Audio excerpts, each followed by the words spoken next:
few things, aside from maybe power armor, are as Warhammer as a great big squishy cloak, whatever faction it's on. However, cloak painting problems are probably as old as model painting problems because they can be quite tricky. They can be really high impact. You can get some high contrast if you're doing them for army painting, but especially layering, which is going to be the first thing that we cover in this tutorial, I think it's something that people are scared of because you can make a pretty obvious kind of mistake in terms of how it looks. So we're going to cover a new, simpler approach to working out where to put your highlights, which is very often the problem just generally in painting. And that's going to help you with your cloaks on like an army level. We're then going to look at some stippling a little bit later, and that's going to give you a slightly more soft, probably slightly more worn and torn effect on your cloaks. And then finally, we're going to look at a way of fancying that up if you want to spend a little bit of extra time there. So no reason to be intimidated. This is a method tutorial, not a color tutorial. So you can apply this with any colors you like. Any questions you've got, pop them below. We're going to be announcing some competition winners at the end of this. If you want to win this competition, we want to see the best request for a future tutorial from you down below. Let's jump into layering. Okay, so you can base coat your cloak however you like. You can layer it, you can airbrush it, you can use red from a can. I'm going to quickly show you a very fast way to do it manually if you don't have access to an airbrush or something like that. If you want to see a full video on just how effective this way is, then check out the video that's going to be linked. This is a really quick way to do it. We are using strong paint. Thankfully, someone wonderful invented Mephiston Red quite a few years ago, and it does work. Big brush, a little bit of water in the dampening pad. This is an extra large if people are interested. A little bit of paint on there, and then we are just going to, I can't think of a better phrase other than just go at our model. Right? No time for screwing about. We've got a little bit of dilution in there, but you don't need tons. All you need to do is make sure that you get everywhere. And once the paint has started drying, you don't disturb it. First coat done. Second coat will go way better. There we go. It's a little bit too much, actually. For getting into the recesses, you can use poking.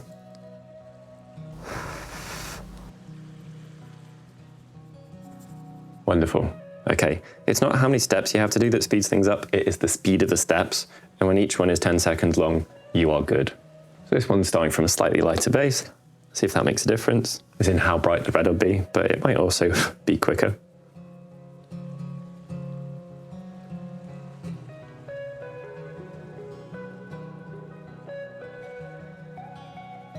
All right, so it has made a difference. You've got a much lighter, well, a significantly lighter one at least, and then a darker, richer one. White base, or beige base, black base.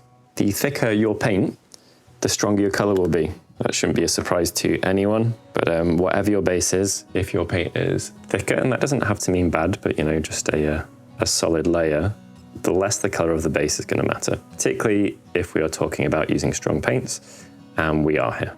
Whatever you're doing, just use a big brush.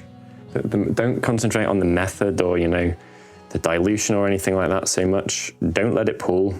If something's starting to dry, don't go back there and rework it, because that's where clumping comes from. Not necessarily from thick paint, actually. The paint will self-level like all paint does. And I've got a little bit of water in here, but not tons. Okay, just don't, if I were to go in the middle of this section now while it's drying, that's when bad things would happen, or if I didn't fix that drift there because I put too much in that section. Big brushes win. There you go, so just to prove it, that's the one that I just spooged it on with a great big brush here and layering thick, and not that, you know, not tons of care. Either way, they've dried smooth, okay? So, you know, don't just YOLO it and try and screw it up, but just don't let it pool, and if somewhere's wet, let it 100% dry before repeating a layer on it. So how are we going to approach this? Now, I'm going to do something very quickly with an absolutely huge brush. If you're here for the fast painting, stick around, it is coming, but this will help you learn where to put what, basically. We are going to be leaning into Mephiston's strength. Take some Troll Slayer. Right, big old brush, and we're going to be using a very simple principle. We're going to be imagining the sun is above our model, and we're just going to be asking ourselves what faces up. And what I mean by that is, helpfully here we've got a collar, that's upwards. So if I hold it like this, what area is being lit up by my lamp? I'm just going to copy them. It is so easy. I mean, that might be a bit thick, but I'll roll with it. So here, this one, it's not just the bits that stick out, it's the bits that face up. Of course, you can hit some edges and stuff a little bit, but Just look what your light can see. Big brush. That's what we're about. Hey, it's already looking acceptable. Let's continue. So take some more of this orange. Now, if we were here, I'm gonna tilt it a little bit more. Okay, so what's still catching the light? This place is basically like a great big upwards facing plane, so quite a lot of this would be. This is further away, but it's still got an edge. Take a little bit of artistic license to catch some detailed areas. Wash the brush out. You could jump down sizes here, but I just don't think it matters massively. And now we're catching the edges of those sections, so we don't need to use the light for reference here. We've got some stuff down on the model. Big confident strokes.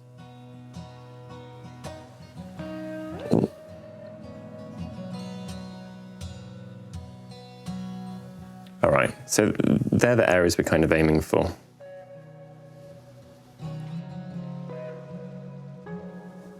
And we can take a little bit of artistic license just to hit edges. The final steps. Right, you can go so quick. It doesn't have to be contrast to be fast. And it doesn't have to be only one step to be fast. It has to be fast to be fast. Now we can go around, unrealistically hit our edges, but that's okay. It's making things readable. Notice I've not turned to a smaller brush yet because this mini's got really nicely sculpted details. I can go and I can pick out whatever. What I will need to do is go to a smaller brush for the last step, and I'm gonna step down to something tiny. So maybe not tiny, but I mean, tiny in comparison, right? So this is a 0. This is a very popular detailing brush of ours. Chalcite is not that strong a color, so it might be that I should jump to like Fire Dragon Bright or something instead, but what we're gonna do is, bearing in mind what faces upwards, we're gonna hit the bottom edges of details.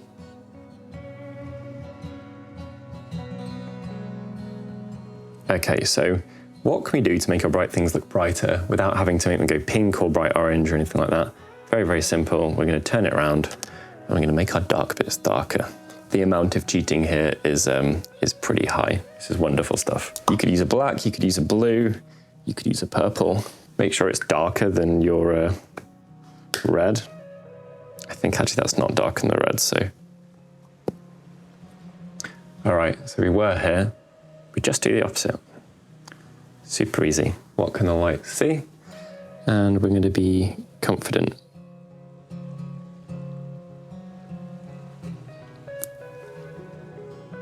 But if we make a mistake, we'll lick it off. Yeah, I licked that off. And we're gonna put more red in because that was too big a change.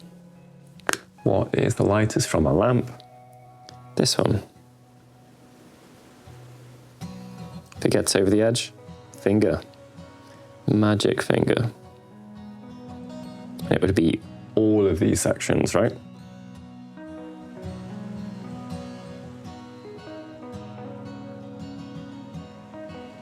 Magic finger. You notice the theme. Pretty cool, huh? If any of your shapes are just not working, kind of follow the guidelines set by the model. And you can always use some water. Dilute what's on the brush. You can do a softer line to help ease into the red sections. Big, fat brush. Nearly there. Now, you might want to use the color that you've added to your red. There's an issue with this, and that is that this is a really weak color. It was being carried by the red strength, so we're gonna add in something that's got a bit more white in it, which means you've got to be a little bit more careful, but this should kind of bite onto the mini a little bit better. And while we're here, we can also dump a little bit of red in there too. Okay, very simple. Now we do edges. Right, you could start with ones that are facing upwards, up to you, or you could just hit everything. And don't worry, it's at this stage, this is as much about readability, which is kind of letting people know where one bit starts or finishes, using the side of the brush, by the way. Always. This is as much about readability as it is about being, like realistic bunny ears. So you highlight whatever you want, just be careful. use the side of the brush. Up to you. You can go on the realistic, these edges aren't sharp, or these are being enhanced scale, wherever you like. It's just personal taste. Now, something that shouldn't need too much debate and should probably be highlighted regardless, even on a soft material, is things like these little holes. So point your brush very carefully, get in there, steady hands, brace, and you want to hit the bits that are facing upwards. Even if these are in a dark section, they still have lips facing upwards. All right, we're good. That across an army would look great, and you can exaggerate anything you want here. If you want to go to like really blue-red, or black-red in deep bits of those shadows, that's up to you. Just bear in mind our principles of what's facing down, what's facing up. I hope that helps. This is magic, guys. Super high impact painting, looks great. This isn't perfect or precise, you could slow it down if you wanted. You can do this across an army at such speed. We used a 6 for most of this, all right? This brush goes fast. Red ones go faster, big ones go quicker. Okay, so can we take our principles of what faces up and use that with stippling? Of course we can. Can we mix it? Of course we can. So the nice thing about stippling is it can re-establish our base coat really fast. So what I'm going to do is I'm going to blob in some shadows from the downwards facing sides. So flip it around. And we're not going to worry about these having to be perfect. Get off. It's just a fluffy day today. It's a big brush. Kind of blob these down. Do not worry about them being smooth because we can stipple just Mephiston red over the borders of these anyway. Big fat brush is obviously the theme of this tutorial. So let's just bosh it down there and do not worry, things will be fine. Completely fine to go over edges, etc. Doesn't matter. I'm actually just going to hit the entirety of the hood because it's so textured that I can just dry brush that normally and it'll pick out the raised areas, so even more YOLO. Blob, blob, blob. Okay, so we've been on the big brushes train. We are going to step down slightly. So this is a medium plus, it's from series D. Fantastic brush and a really good size for the model in question. 1 drop of water here. Right, you can use a smaller brush if that makes you more comfortable. A smaller dry brush, you know, whatever you like. Make sure to dilute.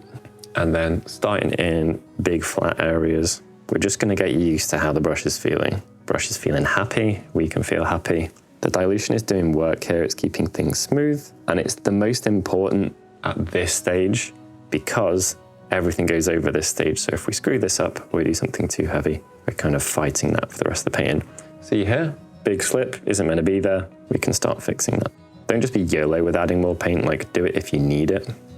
And you can always go back to your palette, to your dampening pad to reawaken the paint that's there if you need to. Now, those sections that I just painted all of, and I said I would dry brush on, I'm gonna wait until I'm pretty cool with how the brush is feeling, how much paint is on it, and then what I'll do is bearing direction in mind.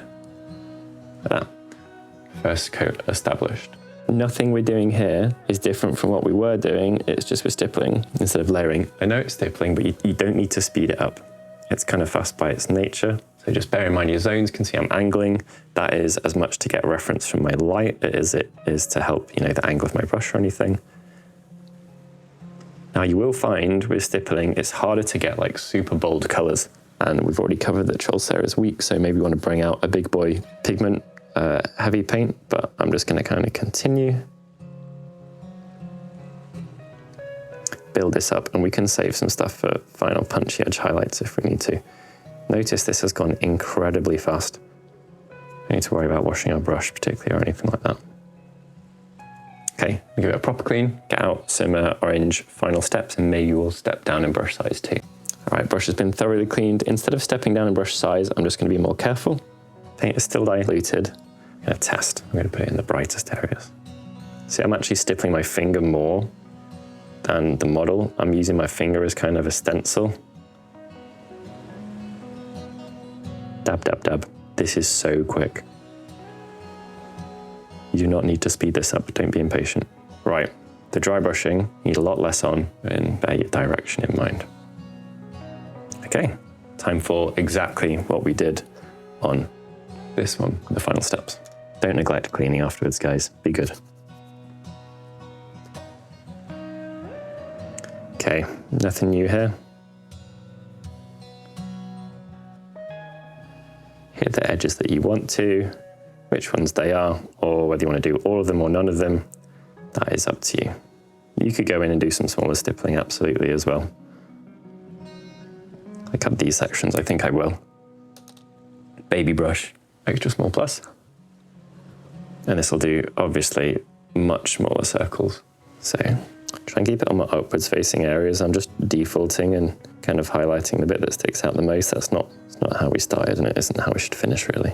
Okay, with that stippling done, can go back in and kind of in the middle of that, carefully put down some brighter sections. I'm not going like mega slow here at all. Always got a finger. This is army painting after all, but you could absolutely slow down if you wished.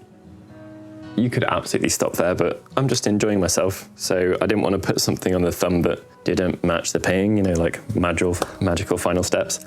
All I'm going to do is I'm taking a little bit of Screaming Skull. I quite like how kind of worn and old I guess we're suggesting wear and tear on the edge of the cloaks.